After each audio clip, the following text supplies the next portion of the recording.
Society insists that blood is thicker than water. They forget that toxic blood will slowly poison your entire life. When my mother used the tragic death of a brave man as a cheap punchline to satisfy her own sick ego, she crossed the one line I had left. She expected me to break down in tears and beg for her approval.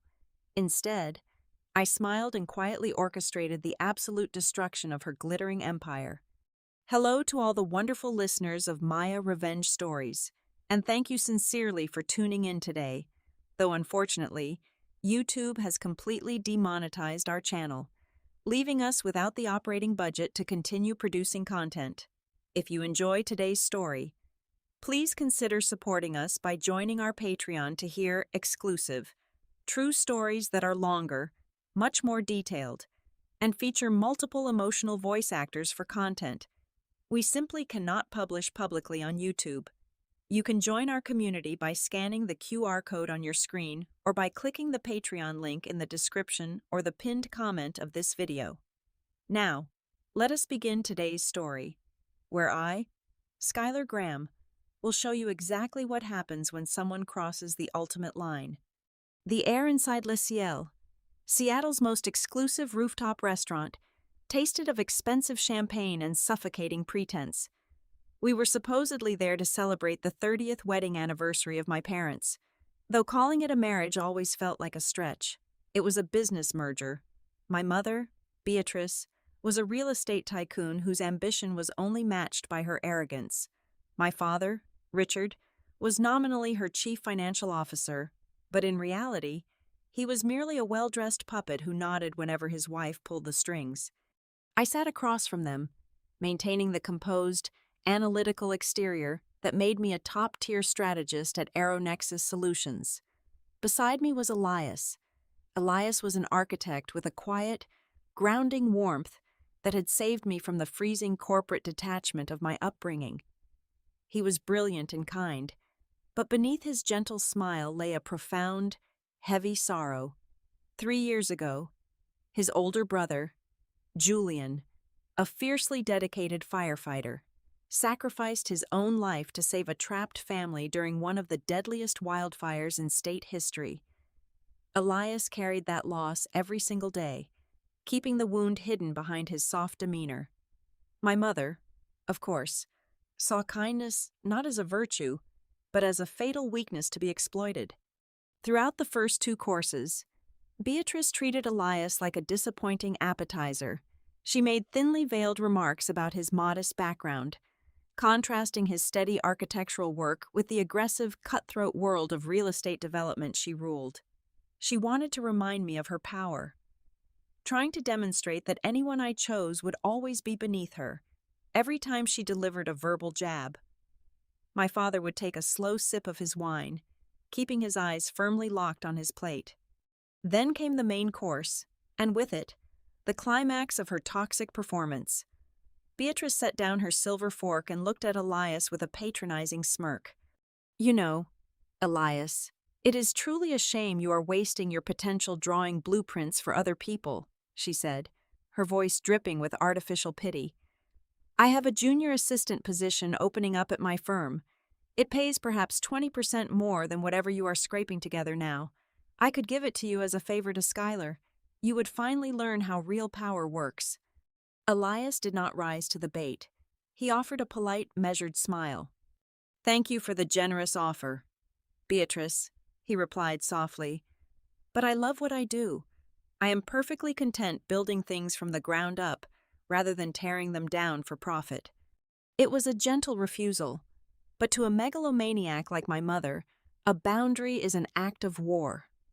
Her face hardened, the veneer of aristocratic grace snapping in an instant. She leaned forward, her eyes narrowing into venomous slits, and decided to aim for the absolute deepest vulnerability she could find. "Content," Beatrice scoffed, the words sharp like broken glass.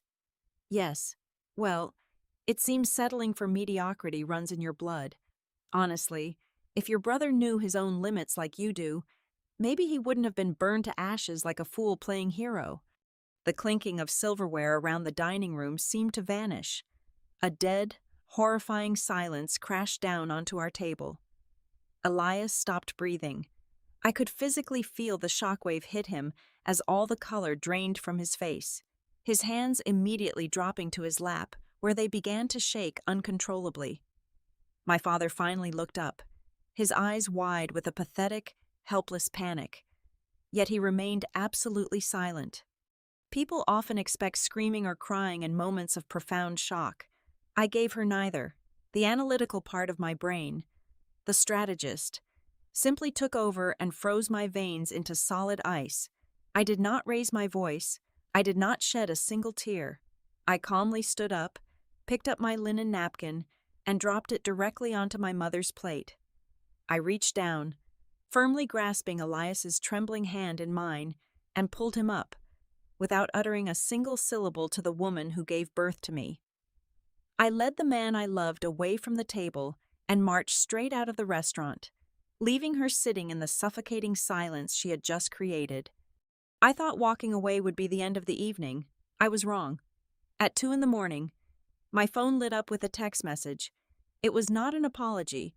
It was a royal decree from a tyrant who believed she was invincible. The message read, "I expect Elias at my front door by 8 o'clock tomorrow morning. He will apologize for ruining my anniversary dinner and for his disgusting lack of gratitude. If he fails to do so, I will make sure he never designs so much as a doghouse in this city ever again."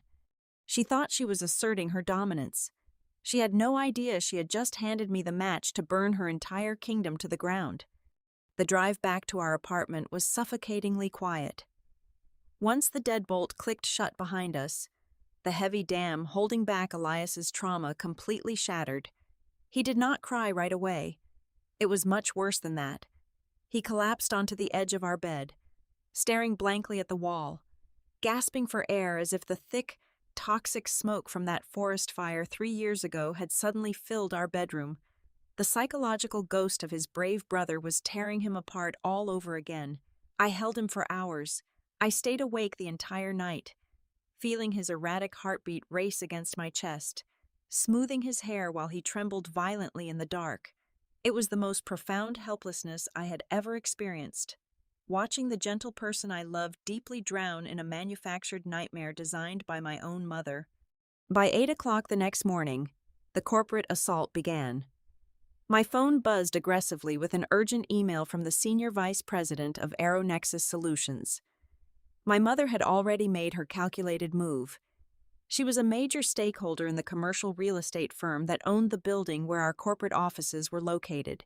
She had heavily implied to our board of directors that their upcoming 10-year lease renewal might face severe, unexpected financial complications if her daughter was not promptly taught a lesson in respect and obedience. The subtext of the message was crystal clear. I was going to be placed on unpaid administrative leave by noon unless I magically resolved my family dispute. She was actively using my hard-earned career as a hostage to force me onto my knees. Exactly 30 minutes later, my father called. I answered the phone, foolishly expecting at least a tiny sliver of paternal defense. Instead, I got exactly what I should have anticipated from Richard. "Skylar, please," he whimpered into the receiver, his voice trembling with pathetic desperation. "Just come over and apologize to her. You know how she gets when she feels disrespected. Tell Elias to swallow his pride for 5 minutes so we can have some peace in this family. She is threatening to cut off my country club membership and freeze my checking accounts. You have to just fix this mess." He did not dedicate a single, solitary syllable to the agonizing pain his wife had maliciously inflicted on Elias. He only cared about his own superficial comfort and his allowance. I ended the call without saying a single word in response. Hanging up that phone solidified a terrifying but deeply liberating realization. Simply blocking their phone numbers or moving to a different zip code would never be enough to protect us. Beatrice was a rabid, relentless megalomaniac. As long as she held even an ounce of societal power, she would hunt us down. She would poison Elias's future architectural contracts, completely sabotage my career trajectory, and scorch the very earth we walked on. To survive this, I could not just build a defensive wall. I had to completely dismantle her offensive arsenal. I desperately needed leverage. I walked into my home office and began digging through my secure digital storage locker. Several months prior, my father had panicked over a failing work laptop and handed me his backup hard drive, begging me to salvage his important files. I had mirrored the entire drive out of habit and tucked it away in an encrypted folder, completely forgetting about it until this exact moment. I plugged the physical device into my terminal and began running a deep data parse using the forensic software I utilized for corporate risk assessment. My father was a weak, spineless man, which meant he was also a remarkably sloppy chief financial officer. It took exactly 2 hours and 45 minutes for my custom algorithms to flag a massive, undeniable anomaly. Deep within the encrypted spreadsheets, deliberately hidden beneath thick layers of confusing corporate jargon, I found the rusted, rotting hinges of my mother's golden empire. The discrepancies were tied directly to the prestigious charitable foundation she proudly chaired. Millions of dollars were being systematically rerouted through fake phantom vendors, masking a colossal financial black hole. She was not just a cruel, elitist bully. She was a federal criminal committing massive tax fraud. The suffocating sadness I felt during the night immediately evaporated, quickly replaced by a crystalline, freezing fury. I safely ejected the drive and walked back into the bedroom. Elias was finally asleep, thoroughly exhausted by his own overwhelming grief. I sat on the edge of the mattress and gently took his warm hand in mine. He stirred slightly, opening his tired, bloodshot eyes to look up at me. "I am so incredibly sorry," he whispered, his voice broken and hollow. "Do not apologize," I replied softly, my tone carrying a heavy, absolute weight that made him focus entirely on my eyes. "She wanted to burn us to prove that she is untouchable, but she forgot what I do for a living. I find the weak points in incredibly complex structures, and I systematically exploit them, I promise you. Elias, I am going to get real justice for Julian. I am going to take everything away from her." The war had officially begun, and my mother had no idea I was already holding the winning hand. I transformed our dining table into a war room, with my corporate laptop humming and 3 external monitors glowing in the dim light of our apartment. I unleashed the full operational framework I usually reserved for hostile corporate takeovers at AeroNexus Solutions. I bypassed the superficial financial summaries and dug straight into the raw tax filings and offshore ledgers hidden on my father's drive. The sheer volume of data would have overwhelmed a standard auditor, but this was my exact area of expertise. I spent 12 straight hours writing custom automated scripts to match routing numbers across 3 different continents. It was a labyrinth of shell corporations, blind trusts, and phantom consultants, all designed to launder money out of the charitable foundation and back into my mother's real estate empire. But as I traced the digital paper trail deeper into the darkness, I stumbled upon a secondary, highly irregular bleeding of funds that did not lead back to Beatrice. It led to Chicago. I ran a cross-reference on the routing numbers, expecting to find another one of my mother's illicit offshore accounts. Instead, the data painted a horrifyingly clear picture of my father's ultimate betrayal. For the past 10 years, Richard had not just been a spineless, compliant husband. He was a parasite actively draining the host. He had systematically siphoned over $4 million from my mother's operational budget to quietly purchase a luxury townhouse in the Gold Coast neighborhood of Chicago.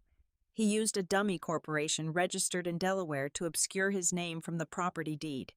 He had a second family, a younger woman and 2 children who knew him as a wealthy, successful entrepreneur who traveled frequently for business. The sheer audacity of his cowardice was breathtaking. He played the pathetic victim in Seattle while funding a secret, lavish double life with stolen money. While I was mapping out the exact coordinates of my father's impending doom, Beatrice was busy executing her own vicious social warfare. She mobilized her extensive network within the Seattle elite, planting toxic, calculated whispers at charity luncheons and private country club dinners. Within 48 hours, the rumors had mutated into a full-scale assault on Elias's professional reputation.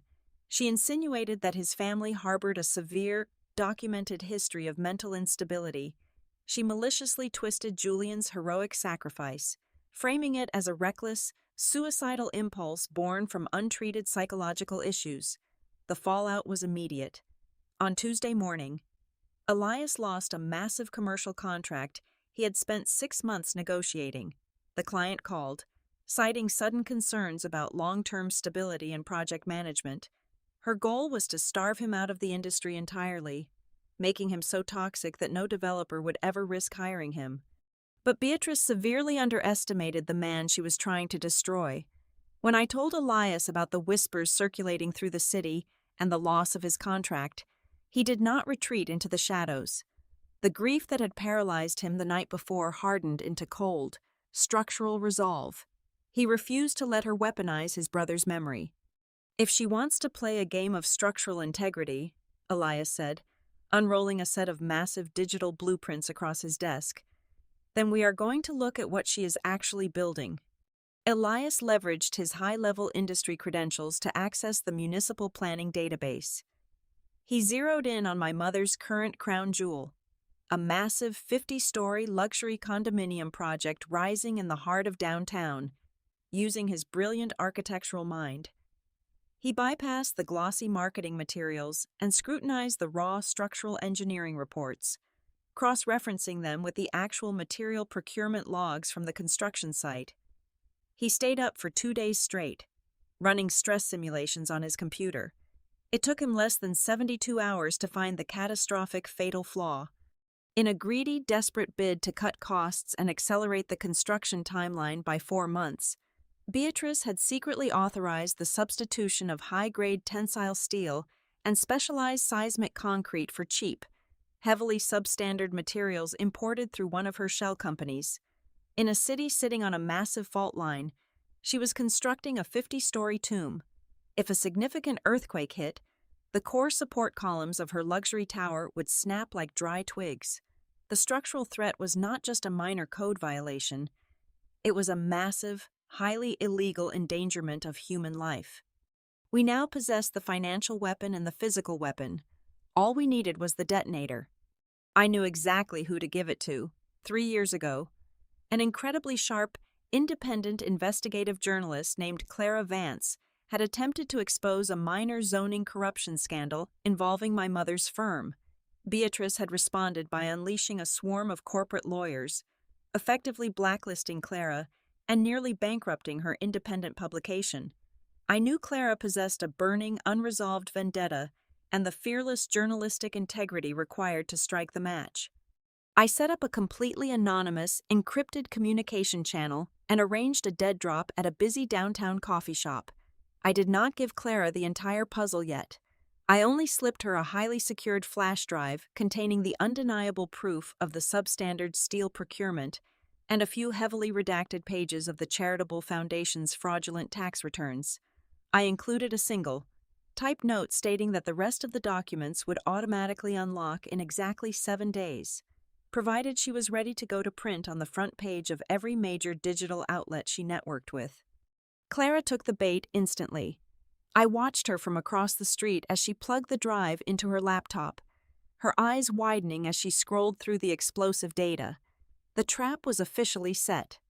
Back at our apartment, Elias and I stood side by side in front of the monitors, looking at the intricate, inescapable web we had woven together. There was no screaming, no chaotic anger. We moved in perfect, lethal synchronization. He provided the undeniable architectural facts, and I provided the strategic, financial execution. We had effectively engineered a flawless, multi-directional siege. The legal authorities, the media, the City Planning Commission, and the entire high society of Seattle were about to converge on Beatrice and Richard all at once. My mother believed she was the undisputed queen of the city, looking down at everyone from her pristine glass tower. She had absolutely no idea that we had just quietly rigged the entire foundation with explosives. To trap an apex predator, you must first convince them that they have already hunted you down. On Wednesday morning, I picked up my phone and dialed my mother's private number. When she answered, I deliberately let my voice waver. softening my tone into the exact pitch of defeat she thrived upon. "Mother," I whispered, injecting just enough exhaustion into my words to make it completely believable. "You win. I cannot keep fighting you like this. It is tearing my life apart." I heard the sharp, triumphant intake of breath on the other end of the line. Beatrice did not offer any maternal comfort. She offered immediate subjugation. "I told you this would happen, Skylar," she replied smoothly, her voice radiating absolute superiority. "You let your emotions cloud your judgment, but I am willing to forgive this embarrassing little rebellion, provided you make a public showing of loyalty. The annual Foundation Gala is this Friday night. I expect you to be there, right by my side, smiling for the cameras to prove to everyone that our family is perfectly united." I swallowed hard, perfectly acting the part of the broken daughter. "I will be there," I promised. She hung up without even saying goodbye, completely convinced she had crushed my spirit and eradicated Elias from the equation. Her blinding arrogance gave me the exact cover I needed. Believing I was thoroughly pacified, she completely ignored her own financial perimeters. I immediately logged into the offshore banking portals. According to the irrevocable trust my late grandfather had established, I was legally supposed to gain full autonomy over my inheritance upon turning 25, but my mother had heavily obscured the paperwork to maintain her psychological leash over me. Using the backdoor administrative access I had discovered on my father's drive, I executed a series of rapid, untraceable wire transfers. Within 45 minutes, I had forcefully and legally excised 100% of my legitimate assets out from under her corporate umbrella, depositing the funds directly into 3 separate, heavily encrypted accounts. The financial umbilical cord was permanently severed. For the first time in my entire life, Beatrice had absolutely zero leverage over me.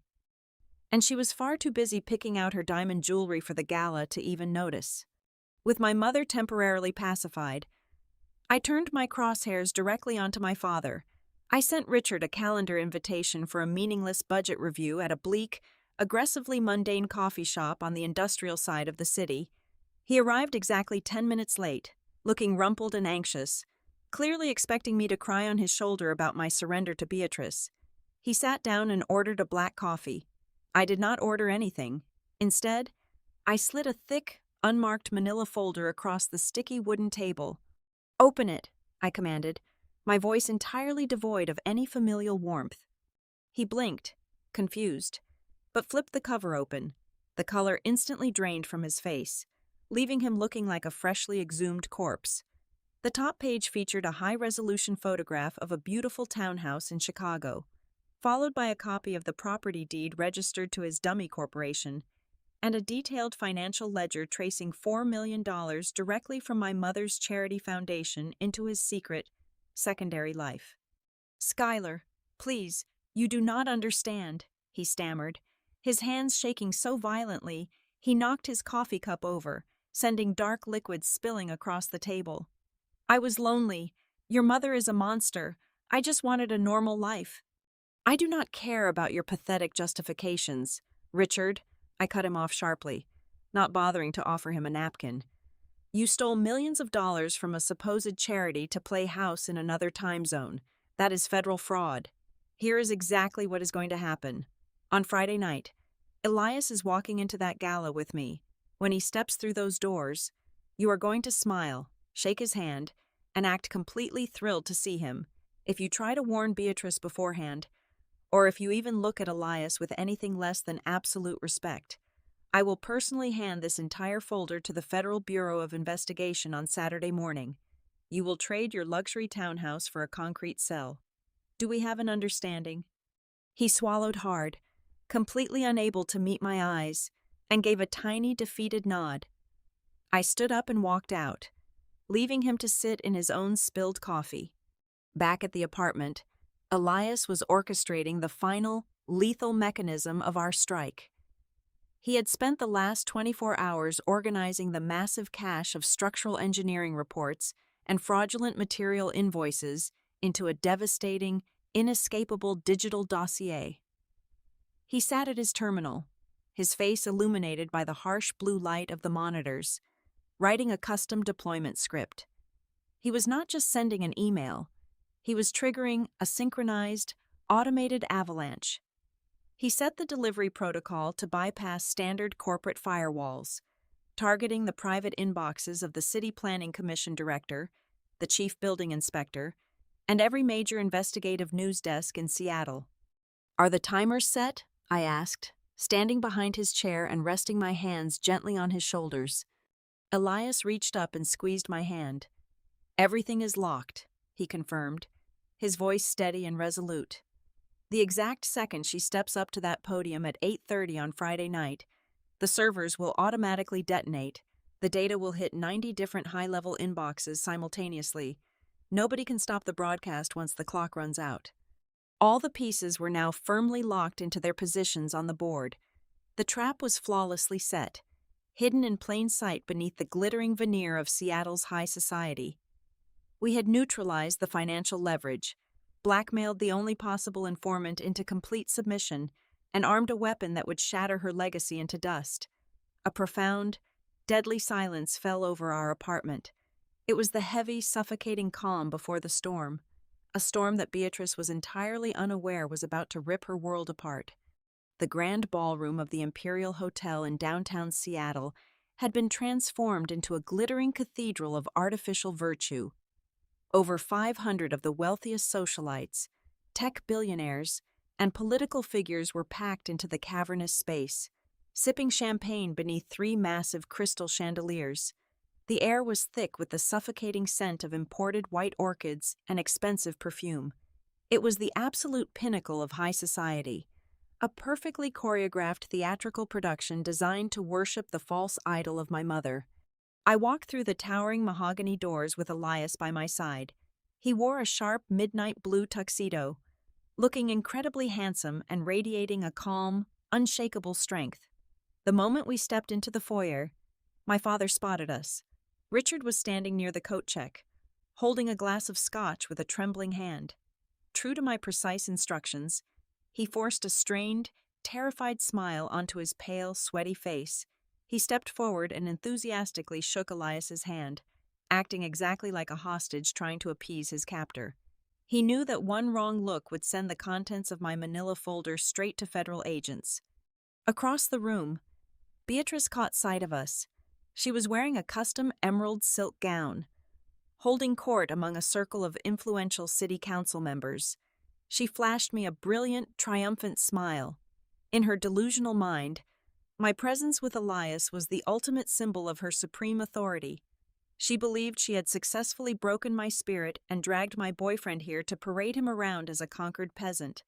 She had no idea she was simply looking at her own executioners. At exactly 8:15, the string quartet stopped playing, and the extravagant lights dimmed. A harsh, bright spotlight snapped onto the main stage.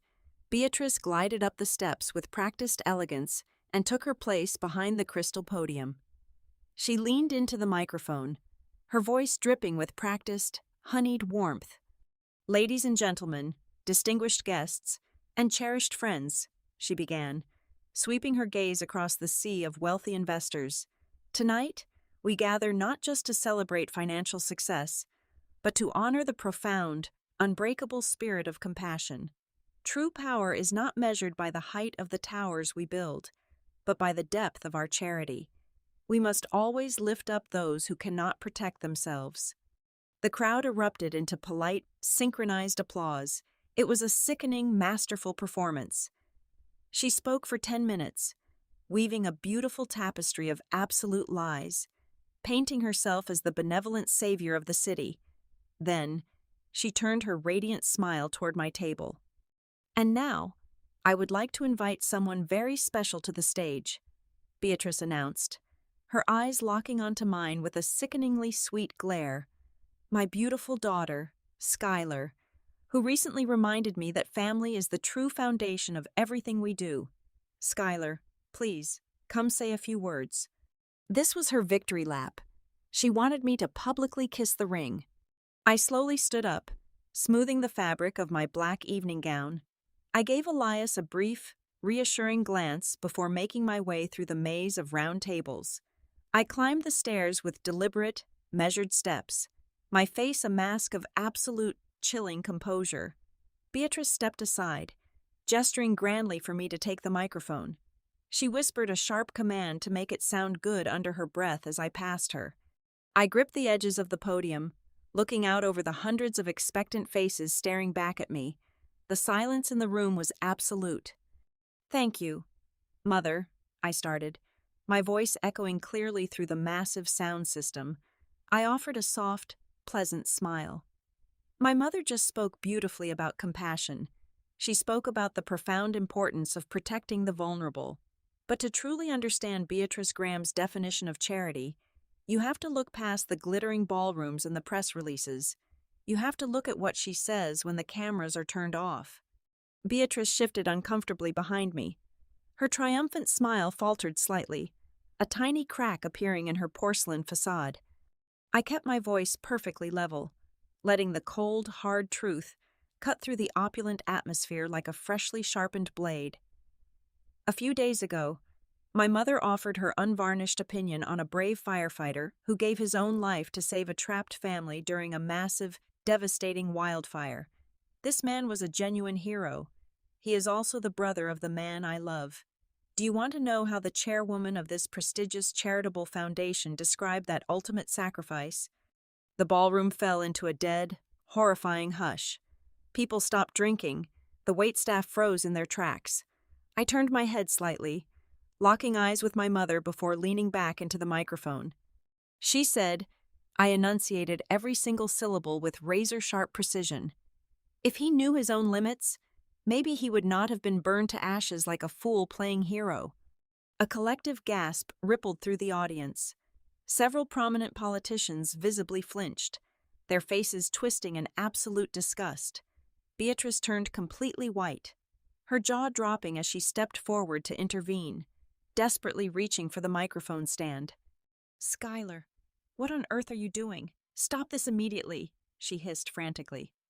But she was too late. I glanced down at my watch. It was exactly 8:30. Before Beatrice could grab the microphone from my hands, a sharp, metallic chime echoed from the front row, then another, then 5 more. Within 3 seconds, a massive, chaotic symphony of notifications, buzzing, and alarms erupted across the entire ballroom. 500 smartphones were simultaneously receiving the breaking news alert. I watched the exact moment the devastating truth detonated. Clara Vance had delivered a masterpiece. The front page of every major digital publication in Seattle had just published the massive investigative exposé. I watched as the wealthy investors, the city planners, and the elite socialites pulled out their phones, their expressions morphing from confusion to sheer, unadulterated horror. They were reading the meticulously documented evidence of my mother laundering millions of dollars from this very charity through fake offshore vendors. They were staring at the highly classified structural engineering reports, proving beyond a shadow of a doubt that her new 50-story luxury condominium tower was being built with illegally sourced, critically flawed steel that would easily collapse. And neatly tucked at the bottom of the article was the undeniable proof of my father embezzling $4 million to fund a secret, entirely separate family in Chicago. The majestic ballroom instantly descended into absolute pandemonium. "This is a lie!" Beatrice screamed into the microphone, her aristocratic composure completely shattering into pathetic, desperate hysteria. "Turn off your phones! This is a malicious, fabricated attack on my company! Security! Cut the feed!" Nobody listened to her. A group of her largest international investors immediately stood up, throwing their napkins onto the tables in utter disgust, and began marching toward the exits. The city council members who had been drinking her champagne just 10 minutes ago were now frantically shouting into their phones, desperately calling their public relations managers to distance themselves from the radioactive fallout. Then, the heavy oak doors at the back of the ballroom were violently pushed open.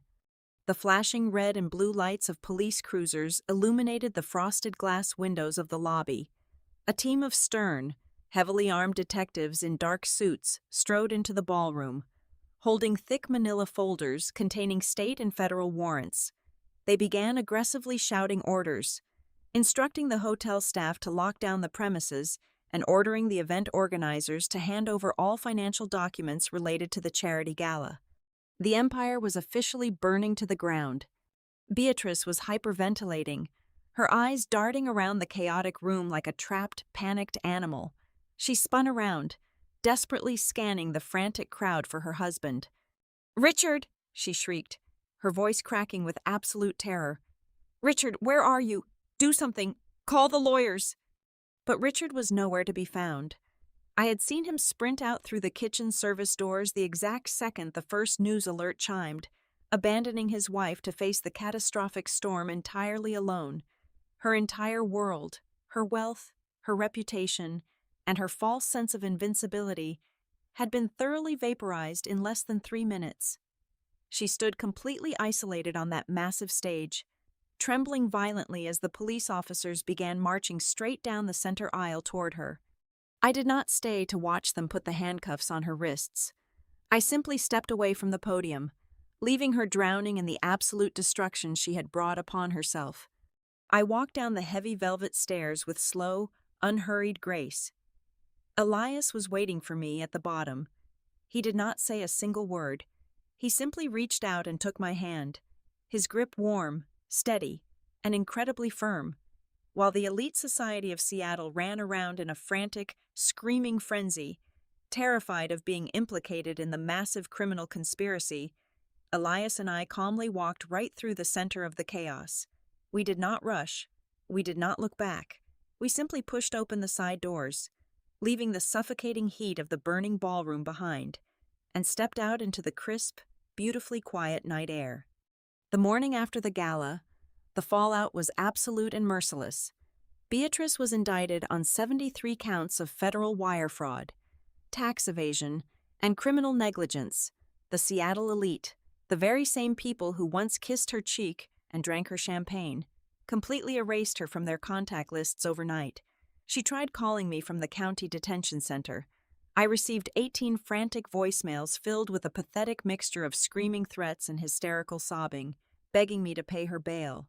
I simply listened to the last one, disconnected my phone number permanently, and tossed the plastic card into the trash. Richard did not fare any better.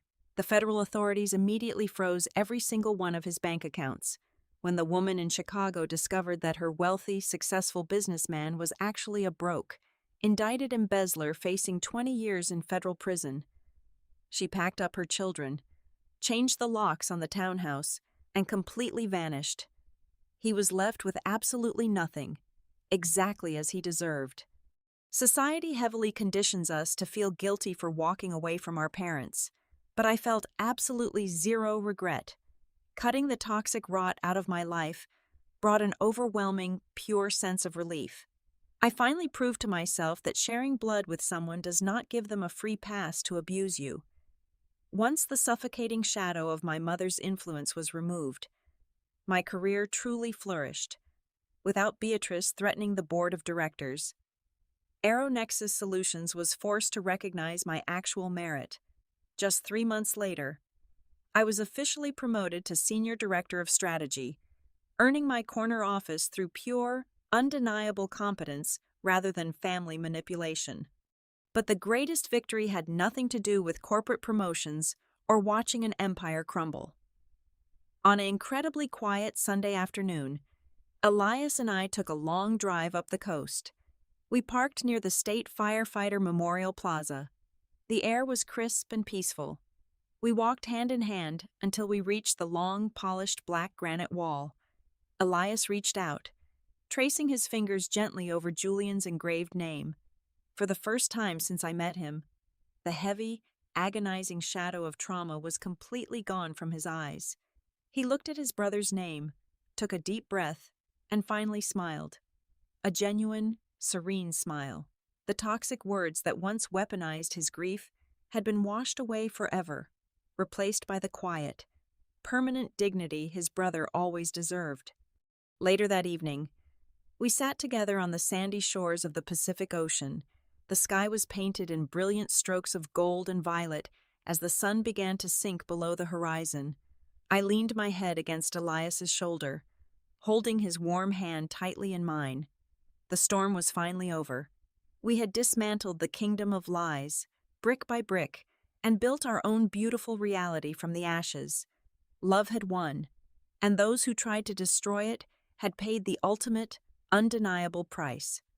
Thank you so much for listening to today's story on Maya Revenge Stories. Where in the world are you tuning in from today? Please let me know down in the comments. If you enjoyed this journey and want to help us out, please consider joining the Maya Revenge Stories Patreon to hear the absolute best exclusive true stories that we simply cannot publish publicly on YouTube. You can join by scanning the QR code on your screen right now, or by using the Patreon link provided in the description or the pinned comment of this video.